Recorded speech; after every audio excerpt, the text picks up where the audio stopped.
Weiter geht die Reise mit den Suppressed Exceptions. Wir konstruieren erstmal ein Beispiel und danach erkläre ich euch genau, was hier passiert und was passiert ist.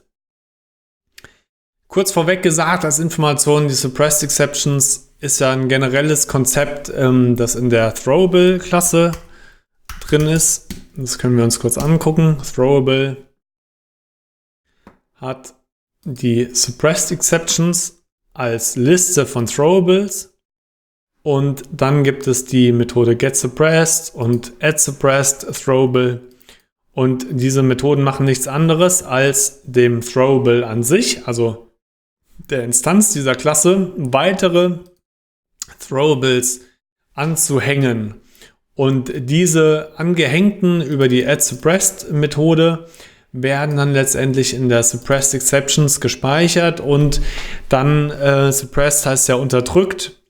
Dann bedeutet es, dass unser Hauptthrowable mehrere unterdrückte Exceptions in seinem Bauch drin hat und diese hält. Und die kann man dann danach dann eigentlich abfragen und sagen, hier, Throwable, gib mir bitte mal deine Suppressed Exceptions zurück. Das heißt, es ist ein ganz normales, ganz allgemeines Konzept. Man kann hingehen und